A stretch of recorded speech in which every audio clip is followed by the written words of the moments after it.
जय श्री महाकाल दोस्तों। आज का दिन मेरे लिए बहुत ही खास है।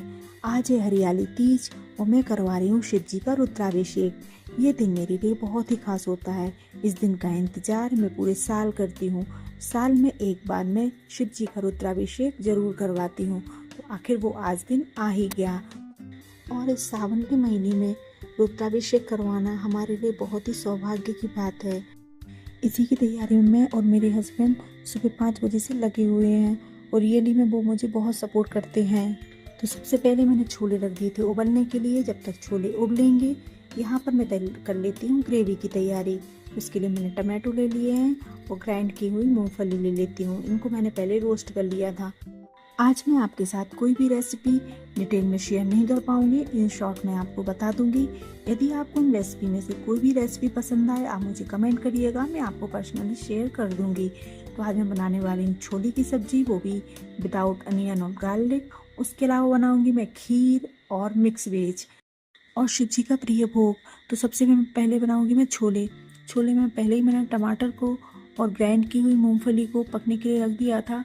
उसी में ऐड कर दूंगी कुछ बेसिक मसाले। कुछ देर बाद जब टमाटो अच्छे से पक जाएंगे तो यहाँ पर मैंने लाल मिर्च पाउडर, हल्दी पाउडर, धनिया पाउडर इसको वाटर में अच्छे से मिक्स कर दिया है और इसको बढ़िया इस मसाले में ऐड कर दूंगी और अच्छे से 15 से 20 मिनट तक पका लूँगी। और यहाँ पर बढ़िया मेरा बेटा भी तैयारी में लगा हुआ है।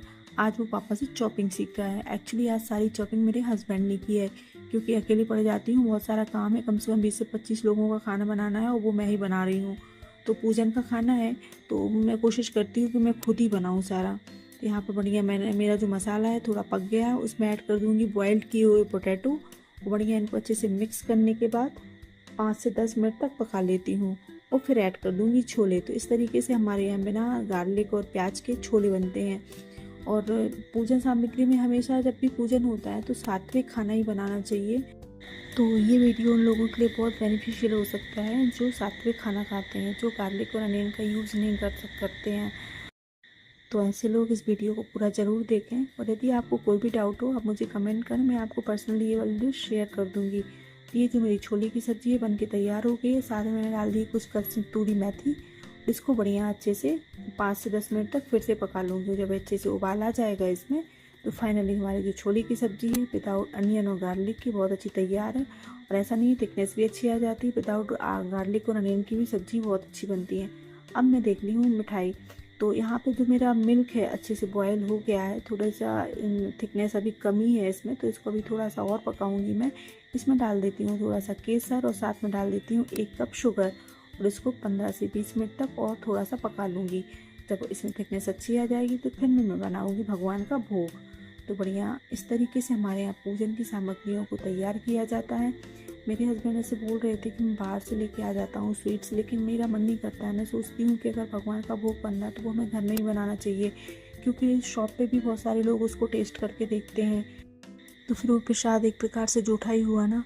तो कोशिश करिए कि जब भी आप कोई भोग बनाएं तो आप घर पे ही बनाएं। अदरवाइज़ आप खाने के लिए बाहर से मंगा सकते हैं, लेकिन अगर आप भगवान के लिए स्पेशल बना रहे हैं तो वो आप अपने घर में ही बनाएं शुद्ध साफ तरीके से। यहाँ पर मैंने 1 कप घी में 2 कप सूजी डाली है और इसको बढ़िया से अच्छे से भून लूँगी। और फिर इसे इसमें ऐड कर दूँगी जो मैंने रबड़ी बनाई है मिल्की की, वो वाली। बहुत ही इजी स्वीट्स है और ये भोलेनाथ का प्रिय भोग है। आपको पता है भोलेनाथ को 2 प्रकार के भोग लगते हैं, एक लगते हैं गुड़ चूरमा वाला और एक लगता है ये मीठा वाला। तो मैं इस प्रकार का बना रही हूँ। गुड़ चूरमा वाला लगता है लेकिन वो जो 16 सोमवार होते हैं ना उसमें लगता है, लेकिन जो नॉर्मल सोमवार होते हैं या फिर आप अभिषेक करवा रहे हैं, रुद्राभिषेक कुछ भी, तो उसमें आप ये वाला प्रसाद भगवान जी को रख सकते हैं और ये उनका प्रिय भोग है। तो बढ़िया इसको अच्छे से भून लेती हूँ। साथ में एक साइड में ड्राई फ्रूट्स को अच्छे से रोस्ट कर लेती हूँ घी में डाल के। तो ये भी भून लेती हूँ क्योंकि एक साथ दो काम हो जाते हैं। और इसमें प्रसाद में ऐड कर देती हूँ। बढ़िया से इसको चला लूँगी। जब ये बिल्कुल ड्राई हो जाएगा तो इसके बना लूँगी अच्छे से लड्डू ठंडा करके। ये मेरा ऑलमोस्ट ड्राई हो गया है, इसको साइड में मैं रख देती हूँ। जब ये ठंडा हो जाएगा तो इसके बनाऊँगी मैं लड्डू भोलेनाथ जी के लिए। और अब मैं देख लेती हूँ मिक्स वेज। जब तक वो ठंडा होगा तो उसके पहले मैं मिक्स वेज को ही फ्राई करके चली जाती हूँ। तो उसके लिए मैंने सबसे पहले इसको कढ़ाई को खाली करना पड़ेगा, क्योंकि इसी कढ़ाई में मैं बनाने वाली हूँ मिक्स वेज। क्योंकि बड़ी कढ़ाई है, ये बहुत सारे लोगों का खाना है तो इसी में आएगा वो। तो प्रॉपर इसी में मैं बना देती हूँ मिक्स वेज। चॉपिंग ऑलरेडी मेरे हस्बैंड सारी कर चुके हैं। तो यहाँ पर मैंने डाला है जीरा, थोड़े से टमाटो, इनको बढ़िया अच्छे से पकाऊंगी। इसमें ऐड कर दूंगी पोटैटो, चुकंदर, गाजर और शिमला मिर्च। तो दूसरी सब्जी बनाने वाली हूँ मैं मिक्स वेज, ये भी विदाउट गार्लिक और अनियन है। इसमें भी कोई गार्लिक अनियन का यूज़ नहीं किया है मैंने। तो यहाँ पर इसको पकने के लिए रख देती हूँ। इसको पकने में 15 से 20 मिनट लगेंगे क्योंकि क्वांटिटी ज़्यादा है। जब तक ये पकेगी यहाँ पर मैं बना लेती हूँ लड्डू।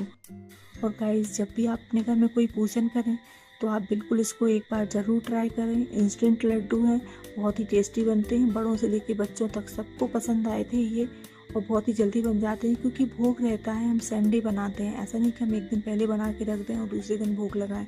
हम सेम डे ही बनाते हैं नहा धो के भगवान का भोग। तो आप बिल्कुल इसको ट्राई कर सकते हैं, बहुत ही बेहतरीन बनते हैं। अब यहाँ पर जो मेरी मिक्स बेस है वो भी अच्छे से पक गई है। इसमें ऐड कर दूँगी कुछ मैं बेसिक मसाले जैसे कि नमक, मिर्च, धनिया पाउडर, हल्दी पाउडर और गरम मसाला, और इसको बढ़िया सा मिक्स कर देंगे। 2 से 3 मिनट तक फिर से पकाएंगे जिससे मसाले इसमें अच्छे से मिक्स हो जाएं और पक जाएं। और बढ़िया जब ये पक जाएगी तो इसको ट्रांसफ़र करके मैं रख दूँगी डाइनिंग पे बाहर हॉल में। क्योंकि क्या होता है गाइस, मेरी किचन थोड़ी छोटी है तो यहाँ पे इस जगह की कमी हो जाती है और हौच पौच हो जाता है। फिर मुझे कुछ समझ में नहीं आता कि कहाँ से शुरू करूँ, कहाँ से ख़त्म करूँ। तो मैं साथ में ही सफाई भी करते जाती हूँ, चीज़ों को उस जगह पे रखते जाती हूँ।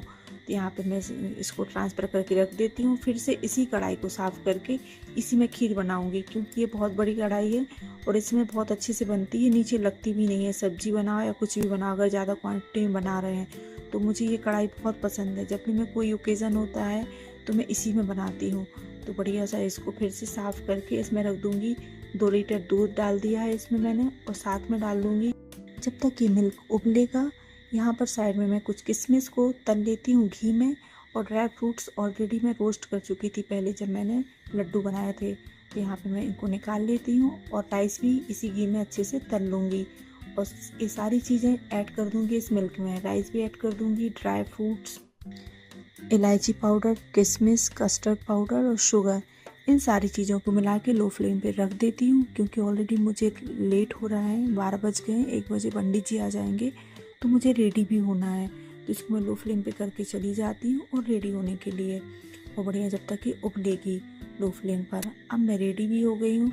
अब मैं देख लेती हूँ मेरी खीर पकी कि नहीं पकी। ऑलरेडी मेरे हस्बैंड गैस को ऑफ कर दिया था, तो मैं देख लेती हूँ हाँ ऑलमोस्ट मेरी खीर है वो अच्छे से बन गई है। इसमें अब कुछ ड्राई फ्रूट्स ऊपर से भी डाल देती हूँ तो ये और अच्छी हो जाएगी और थिकनेस अच्छी आ गई है।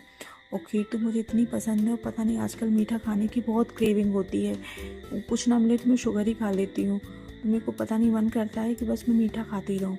इस तरीके से मेरी खीर भी पक गई। इसको भी डाइनिंग में एक साइड रख देती हूँ जिससे किसी के छूने में ना आए, क्योंकि मेरे को बहुत लगता है पूजा के टाइम पे बस वो चीज़ें किसी के छूने में ना आए। बच्चे क्या रहता है ना, कुछ भी खा रहे हैं और टच कर लेते हैं और फिर भोग लगेगा, तो मैं साइड में रख देती हूँ एक साइड।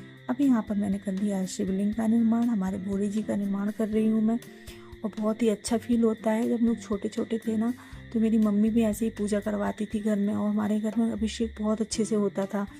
हम लोग मॉर्निंग से ही रेडी होके घूमने लगते थे और फिर हम लोग शिवलिंग का निर्माण करते थे। बड़े खुश होते थे, सारे भाई बहन मिलके शिवलिंग का निर्माण करते थे, और मोहल्ले से भी कुछ लोग आ जाते थे कि सब मिलजुल के अच्छे भजन गा रहे हैं, पूजा कर रहे हैं, बढ़िया शिवलिंग का निर्माण हो रहा है। बहुत अच्छा फील होता था। वो दिन तो पता नहीं लौट के आएंगे कि नहीं आएंगे, लेकिन आजकल कुछ लोग बोलते हैं कि सब फालतू चीज़ें हैं, तो ऐसा नहीं है। आप कभी करके देखना, बहुत अच्छा लगता है, बहुत अच्छा फील होता है, एक पॉजिटिव एनर्जी आती है अंदर से। और मैं तो भगवान से यही बोलूँगी, भगवान जी मुझे आपसे कुछ नहीं चाहिए, आपने मुझे जितना दिया है ना उसका ही मैं धन्यवाद कैसे करूँगी मुझे नहीं पता। आपने मुझे बिना मांगे बहुत कुछ दिया है। और साथ में मेरे देवर जी भी आ गए हैं, वो भी शिवलिंग का निर्माण कर रहे हैं। मैंने उनसे बोला जल्दी से आप भी करवा लो, नहीं तो आपको अच्छी बीवी नहीं मिलेगी फिर। तो बढ़िया वो भी बड़े मन लगा के कर रहे हैं क्योंकि उनको भी अच्छी बीवी चाहिए है शायद।